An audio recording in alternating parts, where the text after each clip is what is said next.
Como siempre, una tarde más en Radio Sant Cebrià de Vallalta, programa Liderazgo y Estrategia.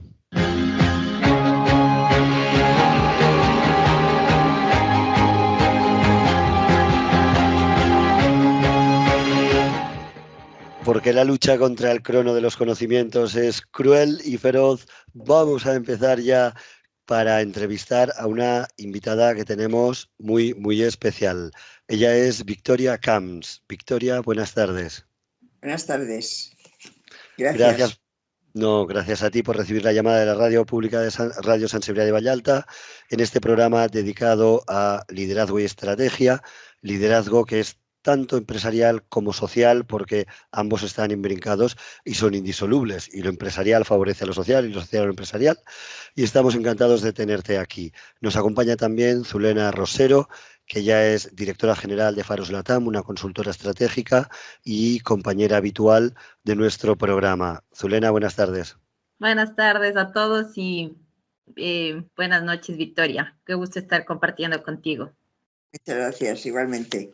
Con Zulena organizamos hace poco una sesión de liderazgo con virtudes femeninas, que no liderazgo feminista en sí mismo, sino inclusivo, integrando lo mejor de cada una. Por tanto, aunque yo estaré dándote batalla dialéctica en el resto, Zulena se reserva con mucha ilusión para hacerte algunas preguntas sobre el ámbito de el liderazgo feminista del que tú hablas en tu libro. Hoy entrevistamos a Victoria sobre su libro Virtudes Cardinales. Aunque no requiere una gran presentación, vamos a hacerlo. Victoria Camps es catedrática de Filosofía Moral y Política de la Universidad Autónoma de Barcelona, ha sido senadora independiente por el PSOE, consejera del Consejo Audiovisual de Cataluña y presidenta del Comité de Bioética de España.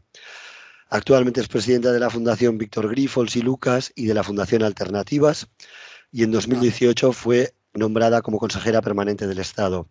Ha publicado numerosos libros, entre ellos La búsqueda de la felicidad, Elogio de la duda, La imaginación ética, El siglo de las mujeres, Breve historia de la ética, y el libro por el cual hoy la entrevistamos, y para mí ópera prima, que es Virtudes Públicas. Hoy la entrevistamos por este libro porque este libro tiene una gran conexión con el modelo de liderazgo del que nosotros hablamos aquí. Nosotros decimos en este programa que dentro de las muchas cosas y cómo se define un liderazgo, pero decimos que un líder tiramos de historia clásica a de tener esas 4 virtudes que hemos venido repitiendo en numerosos programas, descritas por Platón, desarrolladas por Santo Tomás de Aquino: fortaleza, templanza, justicia y sabiduría o prudencia. Y bien, nos encontramos con este libro en el que Victoria habla de numerosos puntos en los que coincide con nosotros, y por supuesto, aunque el libro tiene solo, vamos a ver cuántas son, 260 páginas, es de aquí, realmente es como si fuera denso como el acero, porque tiene una recopilación histórica extensa y parece que tenga 500. Por tanto, la carga de información es tan alta que vamos a ver si podemos sacar de lo mejor. Pero empecemos. Victoria, tú hablas de virtudes cardinales, introduces que es un libro de ética. Empecemos por ahí. ¿Qué podríamos decir? ¿Qué es la ética para quien no esté introducido en este campo? Bueno, una apreciación primero, una observación. Virtudes cardinales es una expresión escolástica de Tomás de Aquino, y yo en mi libro hablo de virtudes públicas, ¿eh? Y las virtudes cardinales me parece que las utilizo poco en el libro, ¿eh? Lo he dicho mal entonces, Vamos a ver, es el cristianismo el que pone en marcha esa expresión, el que divulga esa expresión de virtudes cardinales, que son 4 virtudes tomadas de las éticas aristotélicas y que considera que son las fundamentales. Incluso Tomás de Aquino las llama virtudes naturales, ¿no? Bueno, pero en fin, era solo para precisar este punto. ¿Qué es la ética? Vamos a ver, la ética es aquel conjunto. Bueno, en filosofía hacemos una distinción entre moral y ética, y decimos que la moral es el conjunto de normas, de virtudes, en fin, de directrices, de costumbres incluso que nos llevan a vivir de una manera adecuada, a orientar la vida hacia lo bueno. Y en cambio la ética la entendemos desde la filosofía como la reflexión sobre los conceptos, los fundamentos, en fin, la historia que ha habido a lo largo del pensamiento moral, ¿no? En el lenguaje corriente, lo cierto es que hoy nos gusta más utilizar la palabra ética que la palabra moral, seguramente porque la moral ha tenido durante muchos años, sobre todo en España, una conexión con la religión y con la religión católica, con la moral católica, y por lo tanto parece que si hablamos de ética estamos hablando de una moral laica, ¿no? Que es lo que correspondería en el día de hoy, en el momento actual. ¿Qué entendemos? Pues tanto la palabra ética como la palabra moral remiten etimológicamente se traducen costumbres, manera de ser, es decir, nos hablan de cómo deberíamos ser para ser buenas personas, diciéndolo con un lenguaje bastante vulgar, ¿no? ¿Qué deberíamos hacer para llevar una vida buena, ¿no? Para cumplir el deber, ¿no? La ética y la moral nos hablan de deberes, de aquello que debería ser y no es, y que deberíamos intentar introducir en el mundo para que todo mejorara. Eso es la ética. En tu libro, que le llamas Virtudes Públicas, de hecho, si he dicho virtudes cardinales ha sido una confusión, virtudes públicas justamente se recoge o tiene ese carácter público, ¿no? ¿Las virtudes son solo conductuales de lo que se ven o también son emocionales, de lo que va por dentro? Bueno, me gusta la pregunta porque de lo que va por dentro o de lo que se asimila como parte incluso de la sensibilidad de la persona, ¿no? Creo que el comportamiento humano, es decir, el ser humano es razón y es sentimiento, las dos cosas, ¿no? Situar las directrices o las guías morales, las llamemos normas o principios o virtudes, solo en la razón es equivocado. Y por eso a mí me gusta hablar, sobre todo a propósito de la ética, de virtudes, porque Aristóteles, que es el que sistematiza más una teoría de las virtudes, entiende que la mayoría de las virtudes están en lo que él llama el alma sensitiva, no en el alma racional. En el alma racional está la sabiduría, está la prudencia, pero no está ni la templanza, ni la valentía, ni la justicia, ni el resto de virtudes, ni la magnanimidad. Todo eso forma parte de la sensibilidad. Hoy no hablamos de alma, ni de alma sensitiva, pero podríamos hablar de sensibilidad, una sensibilidad que forma el carácter de la persona. Entonces, una persona llega a ser virtuosa cuando ha conseguido a través de una serie de hábitos acostumbrarse a actuar bien, ¿no? Y esa es la idea de la virtud, ¿no? Quiere decir que no le hace falta una norma que le diga qué es lo que debe hacer, porque ya su carácter está dispuesto a actuar de una manera correcta, de una forma correcta, ¿no? Y en ese sentido, pues están, a ver, en tu pregunta había como decías, en lo que se ve o forman parte más de lo íntimo de la persona. Están en lo que fue el origen de la palabra ética y moral, ¿no? Que es una costumbre, es una manera de hacer las cosas a la que deberíamos acostumbrarnos. Y decimos que es bueno progresar. Decías en tu libro que la virtud, ahora no recuerdo de mano de quién, era el camino de la excelencia terrenal y celestial, alguien decía, ¿no? Y bueno, sí, dime. La palabra virtud traduce el concepto griego arete, que significa excelencia. Todas las cosas, pensaban los griegos, tienen una excelencia, es decir, una cosa bien hecha es una cosa que cumple la función para la cual ha sido hecha. ¿no? Entonces, el ser humano como tal también tiene un telos, una finalidad, y cumplir bien, de una forma excelente, esa finalidad es ser virtuoso, y es llegar a adquirir todas las virtudes que necesita para actuar de una forma correcta. A mí me parece muy, muy, muy interesante también hoy, ¿no? Y sobre todo para vosotros que habláis de liderazgo, que es un concepto que está muy vinculado al mundo político, al mundo de la empresa, ¿no? Quizá la palabra excelencia se entiende mejor hoy que la palabra virtud, ¿no? Y en realidad es lo mismo. Es decir, cuando queremos hablar de la mejor manera de ser, ¿no? En una empresa o en la política o donde sea o en cualquier profesión, estamos pensando en qué hay que hacer para ser excelente, pero en un sentido moral. Eso es lo que hay que añadir, ¿no?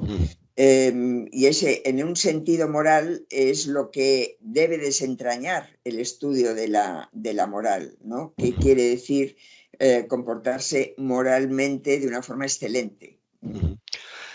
Una pregunta dedicada al camino de la excelencia. ¿En qué grado debemos perseguir la excelencia y en qué grado autoaceptarnos como somos? Veíamos una serie que se llama Breaking Bad, y en un curso de superación en la que uno de los jóvenes trataba de superar su adicción a las drogas, el dinamizador de esta sesión les decía: ¿quién quiere ser una mejor persona? Y todos levantaban la mano, ¿no? Y le decía él: este es el primer error. El primer paso es la aceptación. Ya sois una buena persona, no tenéis que querer ser otra persona, ¿no? Entonces a mí esto me abrió un debate. ¿En qué grado Vamos a ver, nos debemos autoaceptar y en qué grado como progresar? se es cuando, yo preguntaría, porque cuando alguien nace no es nadie todavía, llega a ser alguien, llega a forjar un carácter, una manera de ser.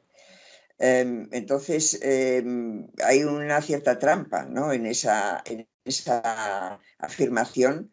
Aceptarse como uno es puede ser una excusa para decir: yo soy como soy, no puedo cambiar, por lo tanto, ni culpabilidad, ni vergüenza, ni nada, nada que me pueda reprochar que yo no actúo de la forma correcta, ¿no?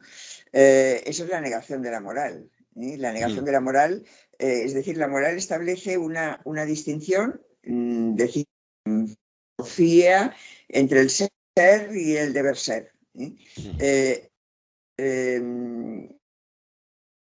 Vivir, el deber ser supone valores, supone algo que no está y que debería estar. Esas metas, ¿no? Esas a veces utopías, creo que hay que tenerlas en la vida. No podemos decir: bueno, a mí me han hecho como me han hecho y por lo tanto aceptarme es lo único que se me puede pedir. Otra cosa es entender el aceptarse como el entender que todos somos contingentes, que tenemos limitaciones, que tenemos defectos, y que hay cosas además que no dependen de nosotros y que no son superables, ¿no? Y que por lo tanto empeñarse en superar o en corregir lo que no se puede corregir ni superar, por ejemplo la muerte, ¿no? Pues eso sería contrario a la ética también, ¿no? Por lo tanto, esa afirmación, ¿no?, de aceptarse tiene muchos matices, ¿no? Y hay que ver cómo la entendemos. Muy bien, muchas gracias. Hablamos de la primera virtud de la que hablas en tu libro. Bueno, haces un repaso de la solidaridad, la responsabilidad, la tolerancia, la profesionalidad. Después hablamos del genio de las mujeres, la buena educación, las identidades y la corrupción de los sentimientos. Empecemos por la primera. Respecto de solidaridad, he preparado un pequeño extracto, acertado o no, solo tú lo sabrás, que que dice así sobre tu capítulo. Cosas, no es un resumen de tu capítulo, es cosas que a mí me resuenan aplicables al liderazgo de tu capítulo. Dice, la solidaridad es una forma de compensar una justicia imperfecta. Cuanto mayor es la abundancia social, la riqueza, el desarrollo económico de un país, menor es la solidaridad, mayor es el narcisismo y el individualismo, lo que deriva en una mayor desconexión de los individuos y, por tanto, mayores niveles de infelicidad. La solidaridad de quien la otorga puede ser compensada a través del afecto de quien la recibe, y este afecto da sentido vital a la persona solidaria.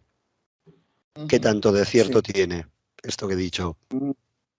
Bueno, yo creo que está muy bien, que es una extensión, ¿no?, de lo que está en el libro y que está muy bien entendido, lo que yo digo, ¿eh? Vamos a ver, estas 4 virtudes, solidaridad, tolerancia, responsabilidad y la profesionalidad, que además la pongo entre interrogantes, ¿no?, como una virtud que no sé hasta qué punto se entiende bien. Yo, claro, en el libro hablo de virtudes públicas, que le pongo ese atributo de públicas a la palabra virtud, porque lo que quiero es poner de manifiesto que en una democracia al ciudadano se le ha de exigir un mínimo de civilidad, de civismo. Podría haber dicho virtudes cívicas también, que creo que son el compendio de las cualidades que se le deberían exigir al buen ciudadano, ¿no? Las obligaciones de la persona con respecto a la comunidad, a la sociedad. Y en esas 4 virtudes, la solidaridad, la tolerancia, la responsabilidad y la profesionalidad, creo que está, en el momento que yo escribí el libro, estaba lo que fallaba más, digamos, en la democracia, ¿no? Y lo que debería pedírsele al ciudadano como aquello que ayuda a ir perfeccionando la democracia. Entonces, en ese sentido, la solidaridad yo la veo sobre todo como el complemento individual a la justicia. La justicia, que siempre ha sido el valor ético,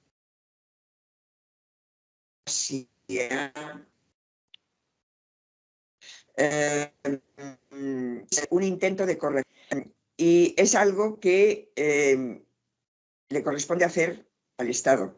Es decir, corregir las desigualdades, las injusticias, no lo podemos hacer los individuos, lo tienen que hacer los poderes públicos, las instituciones. Pero a los individuos sí que se nos puede exigir que seamos solidarios, porque es una forma de empujar al Estado a que sea más justo y de complementar aquello que el Estado, aun cuando tenga en el horizonte la justicia, no llega a hacer, no acaba haciendo. A veces, por eso la solidaridad se confunde con la beneficencia o con la caridad, ¿no? Porque es algo gratuito, que hace el individuo, pero que nunca, la justicia está más allá, ¿no? Hay que ir más allá de la solidaridad, hay que conseguir esa igualdad que no existe, ¿no? Esa equidad que no existe, pero la solidaridad puede ayudar a que exista. Ahí has tocado un concepto clave que decía la diferencia entre equidad e igualdad, ¿no? Se dice también en liderazgo que no hay nada más injusto que tratar a todo el mundo por igual, ¿no? Sin tener en cuenta las circunstancias individuales. ¿Por qué crees que es importante? O dicho de otra manera, entendemos por qué es importante. ¿Cómo crees que los líderes políticos, empresariales, pueden demostrar solidaridad? Bueno, la mejor forma de demostrar es a través de la práctica. De demostrar un valor ético es a través de la práctica, es a través del ejemplo, ¿no? Hay un concepto que es el de ejemplaridad que utilizamos bastante a menudo, ¿no? Y que se refiere a eso, a un comportamiento ejemplar, un comportamiento que llama la atención porque el móvil de ese comportamiento son unos valores morales y no otros valores más materiales, más pragmáticos, que siempre se quedan cortos, ¿no?, con respecto a lo que habría que hacer. Entonces, la mejor forma de... A ver, hay un principio en la filosofía moral y política que es de un autor contemporáneo que se llama John Rawls, que es el principio de la diferencia, ¿no?, que tiene que ver con lo que hablabas de la equidad. Dice que la mejor forma de avanzar en la igualdad de oportunidades, que es uno de los grandes principios de la justicia, es ayudar, dar oportunidades a los que tienen menos oportunidades, a los que están peor, ¿no? Bueno, en cualquier ámbito, en cualquier profesión, en cualquier sector, mostrar solidaridad es mostrar preocupación por los que están peor, ¿no? Por ejemplo, en una empresa, pues el tipo de salarios es una prueba de justicia y es una prueba de solidaridad también, ¿no? El tener esa sensibilidad con respecto a los que están en los niveles más inferiores, ¿no? Pero, sin embargo, son necesarios y hay que tratarlos igual que a los demás. Desde luego, en materia de homogeneidad salarial, exacto, ser solidario tiene un terreno de ejemplaridad importante. Pasamos a la siguiente virtud. Hablabas de la responsabilidad y he sacado este extracto. La responsabilidad trata de libertad y de autonomía. Los principios morales son insuficientes por sí solos y debe definirse su implementación, pues la forma de instrumentalizarlos puede desnaturalizar esos valores. Los principios claros, por definición, son rígidos. La naturaleza de la responsabilidad debe ser eminentemente proactiva, más que reactiva. De lo contrario, solo caemos en cultura de la culpa y no del crecimiento. El ateísmo, como recogido por Dostoyevsky en su frase «Si no existe Dios, entonces todo está permitido», ha redundado en una pérdida de todo compromiso social por una falta de referente moral, lo que no ha captado la atención de medios de comunicación irresponsables. Y quería preguntarte en relación a esto, ¿por qué es tan importante que los líderes demuestren responsabilidad? Porque hemos visto líderes de todo tipo, sin poner nombres, movimientos nacionalistas, movimientos, bueno, sin poner ejemplos concretos. ¿Dirías que la responsabilidad es quizá una de las principales virtudes de un líder político? Debería serlo y no solo de un líder político, de todo el mundo, porque es también la consecuencia, ¿no?, de tener más libertad. Y cuanta más libertad, más responsabilidad debería haber, ¿no? Es decir, cuanta más libertad de expresión, por ejemplo, se puede decir casi todo, ¿no? Y ese decir casi todo significa poder insultar, poder ofender, poder decir mentiras y hacerles pasar por verdades. Bueno, eso es libertad irresponsable, lo cual es casi una contradicción, ¿no? Porque libertad no significa ausencia de normas, ¿no? En el pensamiento moral, sobre todo el pensamiento kantiano, que es uno de las referencias del pensamiento moral, Kant habla de autonomía, como la base, la condición de la moralidad. Si no hay autonomía, no puede haber culpabilidad. Si una persona hace algo obligada y no puede hacer otra cosa, no se la puede culpar. Pero si tiene autonomía, sí. Ahora, ¿qué quiere decir la palabra? ¿De dónde viene la palabra autonomía? De autos y nomos. Autos quiere decir yo misma, ¿no? Y nomos quiere decir regla, norma. Quiere decir que yo me doy las normas que considero justas, adecuadas, correctas, pero hay normas, ¿no?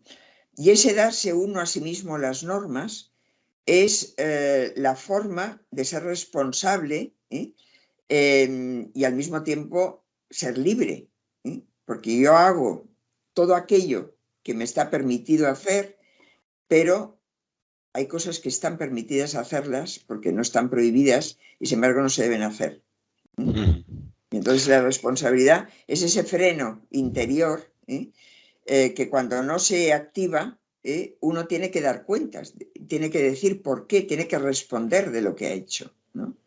Y es la responsabilidad. Y eso es fundamental en una democracia, sobre todo en los dirigentes políticos, pero en todo el mundo. Porque sí, lo que pasa es que entiendo que los dirigentes tienen un poder de amplificación, ¿no? Tiene un megáfono, entonces un acto irresponsable genera a su vez un ejemplo a seguir, ¿no? Y ahí es donde todavía debería ser más, no sé si reprobable, pero debería ser más reprobable la falta de responsabilidad de líderes políticos. Debería ser más reprobable no solo porque tienen esa capacidad, esa visibilidad que los individuos normales no tienen, sino porque las consecuencias de determinadas decisiones o acciones hacen daño a mucha gente y no solo a uno mismo, ¿no? Porque precisamente pues, están tomando decisiones en nombre de los demás, ¿no? Representan al pueblo y por lo tanto las decisiones que toman son decisiones que tienen consecuencias para todos. Y no quiero mirar a nadie, ¿no? Porque ya has hablado antes de los nacionalismos y tal. Pues las consecuencias que derivan de eso son desastrosas y pueden durar mucho tiempo. Pasamos a la siguiente virtud porque la lucha contra el crono es muy injusta, pero hablamos de la tolerancia. He sacado este extracto de tu capítulo. Dices, la tolerancia se asienta en dos principios que consisten en que toda verdad es subjetiva y el principio de igualdad entre personas. La fuente donde se asientan numerosos conflictos que tensionan la tolerancia encuentra su origen en la religión, ya que ésta establece un código de implementación de la tolerancia y moraliza lo que es y no es tolerable. Kant dijo esa célebre frase que la libertad de uno acaba donde empieza la del otro. Pero la tolerancia solo es verdadera cuando es de todos con todos, sin desequilibrios ni discriminaciones, positivas ni negativas. Un ejemplo claro lo encontramos en el tema de la inmigración, ¿no? Sin xenofobia, pero también sin manchismo, ¿no? Que es rechazar lo propio aceptando mejor lo de fuera. No debe descuidarse el concepto de tolerancia opresiva, que debo decir que me ha sorprendido, así como entender con prudencia el derecho a la resistencia de los intolerablemente reprimidos. Es crucial entender que tolerancia no es sinónimo de indiferencia. Empezaría por el final. Sí. Quería preguntar, ¿qué esa diferencia tan exquisita entre que tolerancia no es lo mismo que indiferencia? ¿Qué significa esto? Sí, no debería serlo, pero aquí en este capítulo del libro es quizá el que hoy completaría más, ¿eh? Porque yo creo que hay que hablar de tolerancia y la tolerancia ha sido muy importante en el pensamiento moderno porque empezó siendo tolerancia religiosa. Es decir, los primeros filósofos que hablan de tolerancia, como Locke o Voltaire, se refieren casi exclusivamente a la tolerancia religiosa, en una época de guerras de religión, y lo que había que intentar era que la religión pasara a ser un asunto privado y no se confundiera con la política, ¿no? Y por lo tanto tolerar cualquier tipo de creencia religiosa por igual. Luego la tolerancia se ha extendido a otras muchas cosas, pero la misma palabra tolerancia, por eso esa frase de que no debería ser indiferencia, de alguna forma la palabra tolerancia incluye esa indiferencia, el concepto, ¿no? Porque toleramos lo que nos disgusta, lo que querríamos mantener lejos, lo que nos incomoda. Es decir, es como lo mínimo que se nos pide es que lo aceptemos, que esté ahí, pero nada más, ¿eh? Yo creo que habría que hablar, más allá de la tolerancia, habría que hablar de respeto como una virtud importante de la democracia, ¿no? No solo hay que tolerar al diferente, hay que respetarlo, ¿eh? Y en el caso del respeto es muy importante fijarse en lo que significa etimológicamente. Respicere significa volver a mirar. Y eso sí que es contrario a la indiferencia, ¿no? Volver a mirar no es pasar de largo, es detenerse a mirar, ¿no? Y por lo tanto me gusta más, o sea, si escribiera el libro hoy no hablaría tanto de tolerancia, hablaría más de respeto. Debo decir que, bueno, es exquisito escucharte porque nos ayudas a volver a mirar términos que nos habían pasado desapercibidos. Hace poco hicimos una jornada sobre capitalización de la diversidad dentro de las empresas, ¿no? Y cómo sacar lo máximo de las diferencias. Y hay un tema que has dicho que es clave, me parece clave, que es en las empresas se debe no solo tolerar, sino mirar con interés, porque el volver a mirar implica un interés. Y esto lo hemos visto, por ejemplo, con el tema de la xenofobia. A veces cuando vas a un país muy desarrollado económicamente, tus opiniones no son tan tenidas en cuenta como las de otros, ¿no? Y hay una pérdida de interés, ¿no? Y creo que esto es importante ver esa diferencia. Como tenemos poco tiempo, queríamos tocar sin duda el genio de las mujeres, este capítulo que has dedicado. Y hago un pequeño extracto y mi compañera Zulena te hará unas preguntas sobre esto. Decimos, el feminismo dices, o extraigo de tu capítulo, el feminismo debería tener un carácter menos reivindicativo y más creativo. El encasillamiento de lo masculino en la autoridad, la fortaleza y el autodominio deja a la mujer la posibilidad de elegir sus propios valores. Sin embargo, el trabajo remunerado en la mujer no ha perdido la consideración de ser algo adicional en su vida. Es importante recordar que el trabajo remunerado también obliga a una forma de sumisión. La mujer no lucha por éxito laboral o poder, sino que cree en un código de valores que no vale la pena romper. Los valores femeninos son más sensibles y responsables. Respecto de las necesidades ajenas, son la base de la ética del cuidado frente a la ética racional de la justicia, más propia de los valores masculinos. Zulena, aquí tienes a Victoria. ¿Le querías hacer alguna pregunta? Gracias, Ángel. Victoria, de verdad es que estoy encantadísima de escucharte.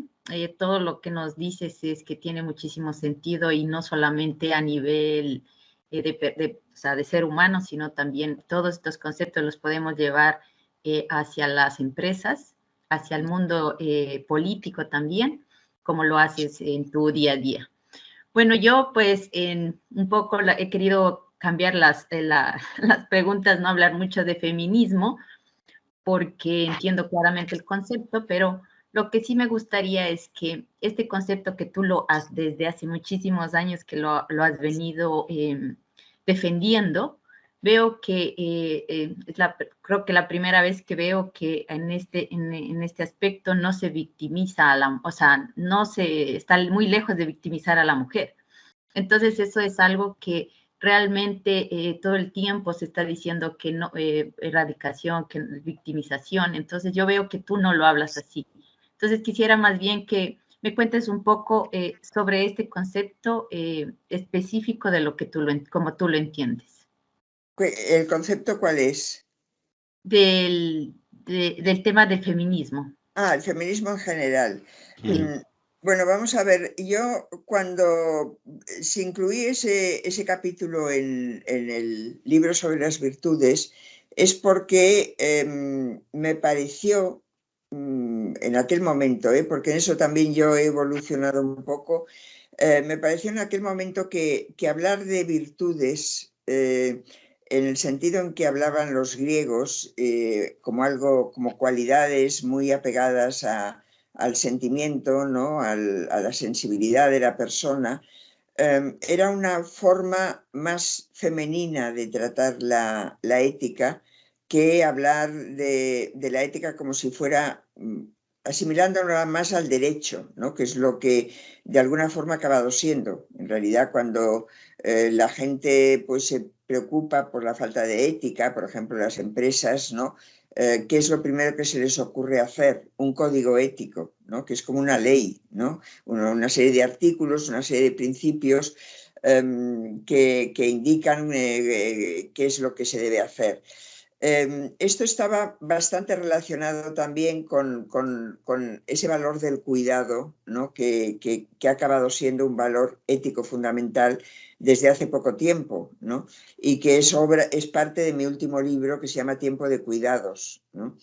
La ética del cuidado se ha venido desarrollando y se ha venido desarrollando sobre todo a partir de la obra de una psicóloga que se llama Carol Gilligan, que es estadounidense, que hizo un estudio empírico sobre la evolución de la conciencia moral en la infancia y descubrió, bueno, vio que la forma en que los niños y las niñas evolucionaban moralmente era distinta, no porque resolvieran los dilemas morales de forma distinta, es decir, la conclusión podía ser la misma, pero no era igual la forma de argumentar. Ante un dilema no se planteaban tanto un conflicto de deberes o de normas como la responsabilidad con respecto a alguien que sufre, ¿no? La cercanía con respecto a algo que no funciona bien, ¿no? Entonces, claro, ese concepto de cuidado ha sido un valor invisible porque siempre han sido las mujeres las que han cuidado en la familia a los niños, a los enfermos, a los mayores, a los discapacitados, a los dependientes, ¿no? Hoy ya no es así, y hoy ya el concepto de cuidado ya forma parte de hay políticas de cuidado, pero hay que avanzar mucho en ese sentido. En virtudes públicas yo me limitaba a decir, bueno, aquí hay unos valores que son más femeninos porque han sido las mujeres las que culturalmente, no por esencia, sino porque culturalmente les ha tocado hacerlo y han puesto de relieve ese valor, pero eso ha pasado desapercibido. Hoy tenemos que ir más lejos, ¿no? Hoy tenemos que decir que ese valor del cuidado no tiene que ser un valor exclusivo de mujeres, tiene que ser un valor del que se responsabilice todo el mundo, hombres y mujeres, y no solo individuos, sino las instituciones, la administración, las organizaciones, ¿no? Pero claro, ¿cómo llegamos a descubrir el valor del cuidado? Pues desde una sensibilidad más femenina que masculina. Eso es evidente porque históricamente ha sido así. Victoria. Ahora sí me queda más claro sobre lo que se trataba en ese momento, lo que estabas diciéndolo. Es el cuidado, los valores femeninos que hablábamos en la anterior, como te dice Ángel, en el seminario de la diversidad, hablábamos justamente de eso, de los valores femeninos, pero que son para liderar hombres y mujeres. Claro, entonces, con respecto en aquella época estaba todavía bastante en boga el feminismo de la igualdad contra el feminismo de la diferencia, ¿no? Y parecía que yo en mi libro me defendía a las feministas de la diferencia, cosa que no es así. Es decir, yo no creo que haya una diferencia específica de la mujer que lleve a decir la mujer se comporta de una forma distinta porque es esencialmente distinta, pero sí que culturalmente ha hecho otras cosas en la vida, ¿no? Y eso, esa tradición la tiene encima, ¿no? Y ahí hay unos valores también que no están descubiertos, ¿no? Y que se han de universalizar, igual que se ha universalizado la justicia o cualquier otro valor. Entonces, la última pregunta. Hemos de ir acabando, Elena. Ya no se nos acabó el tiempo. Sobre esto, lo que nos acabas de decir, ¿cuáles creen que son los valores que deberíamos incorporar dentro del liderazgo, tanto para hombres como para mujeres? Pues, a ver, yo creo que no hay que hacer listas de valores, ¿eh? Yo creo que hay, a lo largo de la historia han aparecido muchos, ¿no? Y bueno, y todo se puede ir, en fin, los dos grandes valores son la libertad y la igualdad, ¿eh? Y dentro de la libertad y la igualdad, pues está la tolerancia, está el respeto, está la solidaridad, está la generosidad, está la amabilidad, en fin, hay cantidad, ¿no? de cualidades, yo diría, si hablamos de virtudes, ¿no? que hay que cultivar, ¿no? Las 4 virtudes cardinales, ¿no? Para volver al principio, la prudencia, la justicia, la fortaleza y la templanza, parece que son, bueno, 4 valores o virtudes muy, muy arcaicos, ¿no? Porque están en la ética aristotélica y están en la escolástica medieval, pero sin embargo, si atendemos, por ejemplo, a lo que pasó con la crisis, no esta última sanitaria, la crisis económica que hubo un poco antes, pues los 4 valores han fallado. fallaron en esa crisis. No hubo prudencia, no hubo justicia, no hubo valentía por parte de quienes debían poner ciertos límites que no los pusieron, y no hubo templanza por parte de nadie, porque la templanza, que yo creo que es un valor importantísimo, porque es el autodominio, ¿no? Es el decir, bueno, el preguntarse, ¿esto lo debo hacer o no lo debo hacer? ¿Esto tiene un límite o no tiene un límite? Es una palabra olvidada en nuestro mundo. Pregúntale a un joven qué es la templanza y no lo sabe. Así es, la mesura justa de las cosas, ¿no? Es la medida justa de las cosas, es algo que nadie, el mundo va por otro camino, ¿no? Y vamos, es un mundo hedonista, individualista, consumista, ¿no? Y no de satisfacer los deseos inmediatamente, no hay templanza.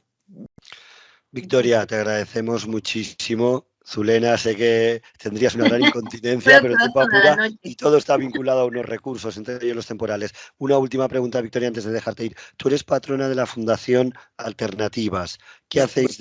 No soy presidenta ella, lo fui en su momento, pero ya no lo soy. Demasiadas responsabilidades, ¿no? Bueno, hay que ir soltando. Pero, ¿qué hacéis desde la Fundación Alternativas? Bueno, la Fundación Alternativas es un think tank, es una asociación, es una fundación en realidad de carácter político independiente, ¿no?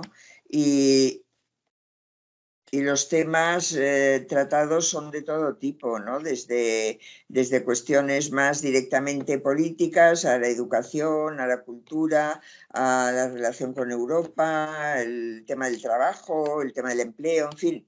Ha ido elaborando documentos y haciendo observatorios de determinadas cuestiones.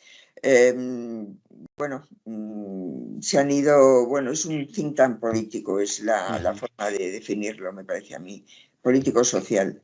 Bueno, pues seguro que aporta muchísimo valor si esas recomendaciones especialmente son tenidas en cuenta por quien deben tenerlas. Sí.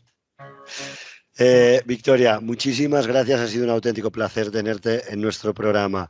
Esperamos, sería un honor volverte a tener y acabar de rematar esta u otras obras. Muchísimas gracias. Gracias a vosotros. Gracias. Usted muy es un lujo, una entrevista tan larga, ¿no? Y de filosofía nada menos. Muchas gracias. Chao.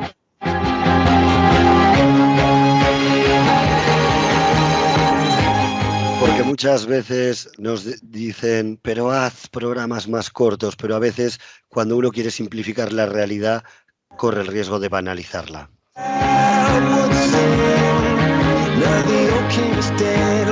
Y como nosotros somos enemigos de banalizarlo y to dig deep, ir a lo profundo, aquí hemos aportado los contenidos de máximo valor dentro del tiempo que nuestro jefe, Josep María Cano, nos da a todos, director de Radio Sant Cebrià de Vallalta, gracias a la radio y gracias a Victoria Camps, y nos vemos en un próximo programa.